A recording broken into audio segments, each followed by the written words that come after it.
Before we go into orbit, let's discuss an important difference in physics, the difference between weight and mass. On Earth, we say that the two are equivalent. I weigh 75 kilograms, and I have a mass of 75 kilograms. But that only works here on Earth, in Earth gravity. On planets with different gravity from Earth, weight and mass have different values. Mass is a property of an object that can describe as the ability for that object to resist acceleration. Weight, on the other hand, depends on the local gravitational field. Mass always stays the same. If my mass is 75 kilograms, I'll be 75 kilograms whether I'm here on Earth, on the moon, or somewhere in deep space. But weight is actually a measurement of the force felt by an object within a gravitational field, which means that weight can change in different gravities. It's a product of the mass and the local gravitational field. So weight is equal to m times g, in multiples of 1 Earth gravity. On the moon, where gravity is roughly 1/6 of Earth's gravity, my mass is still 75 kilograms, but my weight is reduced by a factor of 6. That means that on the moon, my weight would be 12.5 kilograms, even though my mass is still 75 kilograms. What does it mean to be weightless if weight depends on the local gravity? Well, imagine a region of space so far from stars and planets that the local gravitational field is very close to zero. What would someone with a mass of 75 kilograms feel when there is zero gravitational force on them? They would feel a weight of 0 kilograms. So when an astronaut is floating freely in space, are they weightless? No. It's a common misconception that astronauts experience weightlessness when they are above Earth's atmosphere where gravity is weak. In fact, there's still enough gravity in the environment around Earth that they have a measurable weight. However, this is different from experiencing free fall, acceleration in a gravitational field that is not restricted by any other forces. Astronauts feel weightless because both the spacecraft that they're in and the astronauts themselves are in a state of free fall above the Earth. A body is in free fall whenever gravity is the only force acting upon it. If I release a ball, either here or from up high in space, the only force acting on the ball while it's moving is gravity. When it's moving, it's in a state of free fall and experiences weightlessness. Since the force of gravity acts on it, the ball accelerates and moves towards the Earth until it hits the Earth's surface. What do you think would happen when the ball is thrown horizontally? Newton was the first to imagine what would happen if you climbed a tall mountain in order to fire a cannonball horizontally. Newton reasoned that the cannonball would curve towards the Earth due to gravity. If the cannonball was fired at a faster speed, it would go a longer distance. And eventually, if the cannonball could be fired fast enough, it would fall towards the ground on a curved trajectory that matches the curvature of Earth's surface. This was the first time someone had reckoned about orbital motion. This is very similar to how flying is described in Douglas Adams' A Hitchhiker's Guide to the Galaxy, where it is stated, there's an art to flying, or rather a knack. The knack lies in learning how to throw yourself at the ground and miss. When an astronaut orbits the Earth in the International Space Station, the only force acting on the astronaut is gravity.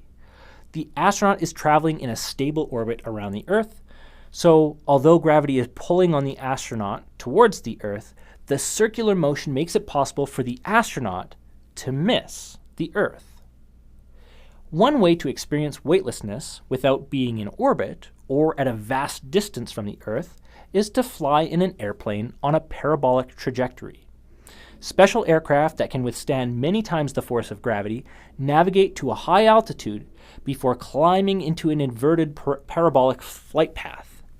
During the arc of the parabola, the airplane and the occupants within it only experience the force of gravity, and therefore they feel weightless. These moments feel like zero gravity, but they only last about 20 seconds. The airplane can't stay in free fall for very long, for obvious reasons. Guidance is internal. 12, 11, 10, 9. Ignition sequence start. 6, 5, 4, 3, 2, 1, 0. All engine running. We have a liftoff. Liftoff on Apollo 11. Shadow. 4 forward, drifting to the right a little. 30 seconds forward. Rockets like the Saturn V that carried the crew of the Apollo 11 mission to the moon must expend energy to climb through Earth's gravitational field. The speed of a spacecraft dictates how high it will go in a given scenario. So just how much energy is required for a rocket to escape from a planet entirely? Let's consider an example of a rocket escaping from Earth. Kinetic energy is the energy associated with the speed of an object, which is supplied to a rocket by burning fuel and expelling it from the rocket's nozzles. The energy required to break the gravitational grasp of a planet like Earth depends on the mass of the planet as well as its size. When a speed is associated with kinetic energy of a departing rocket, we call it the escape velocity.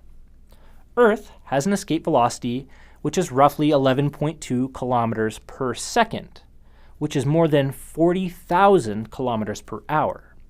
But let's not get too carried away. Getting to space is much more complicated than merely getting a vehicle to the right speeds. This calculation considers the pure physics involved in climbing out of a gravitational potential well, so we ignore otherwise important factors like air resistance. 11.2 kilometers per second is the instantaneous velocity you'd need traveling directly upwards from Earth's surface in order to escape Earth's gravitational well. At sea level, 11.2 kilometers per second is equivalent to Mach 33, which is fast enough to make the air around the spaceship into a boiling plasma. So instead, rockets accelerate out of our atmosphere starting from a standstill. Although we used Apollo 11 to introduce you to the concept of escape velocity, it's worth pointing out that in order to reach the moon, the astronauts never exceeded Earth's escape velocity at all. The moon is gravitationally bound to Earth, and a voyage there hasn't escaped from Earth's gravitational sphere of influence.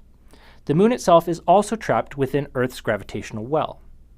Out of all the spacecraft launched by humanity, only a few have achieved Earth's escape velocity, those spacecraft which traveled to other planets in our solar system.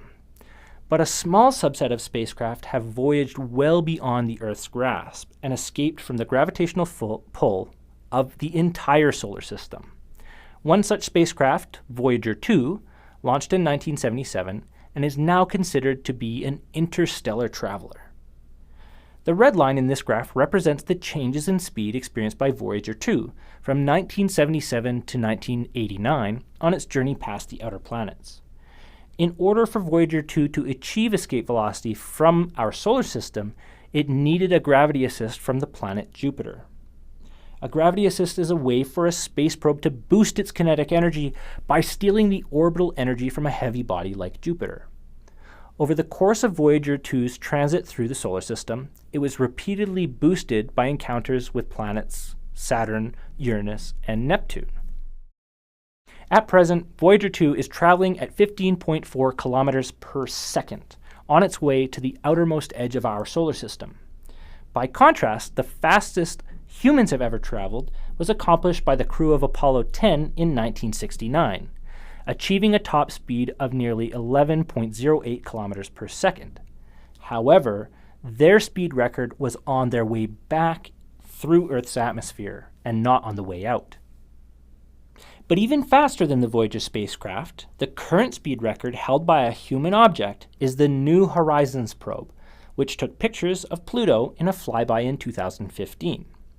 New Horizons accelerated away from Earth, achieving a whopping 16.26 kilometers per second, making it the fastest spacecraft ever launched. Deriving the formula for escape velocity is relatively straightforward. It involves setting the gravitational potential energy equation of an object on the surface of a body, which is gmm over r, equal to its kinetic energy, which is equal to 1/2 mv squared. Since the little m mass, which represents the mass of the object you want to move, appears on both sides of the equation, we can eliminate those from the equation altogether. This means that the escape velocity of an object does not depend on its own mass. We can finally rearrange the terms of this equation, solving for VE, the escape velocity. So escape velocity, VE, can be calculated by multiplying 2 times the universal gravitational constant g times the mass of the body, capital M, and dividing by the radius of the body's surface, r, all taken underneath a square root sign. So, increasing the mass of a body will increase its escape velocity, and decreasing the radius of a body will also increase its escape velocity. In order for spacecraft to escape from Earth, escape velocity is required to ensure the gravitational potential well can be climbed. In fact, if you'd like to explore these ideas further, we've created an escape velocity calculator that you can use to plan a mission across the solar system. What could escape velocity possibly have to do with black holes? Well, chew on this for a minute. What if we calculated the density of an object for which the speed of light is equal to the object's escape velocity? The answer is something sinister, something dark.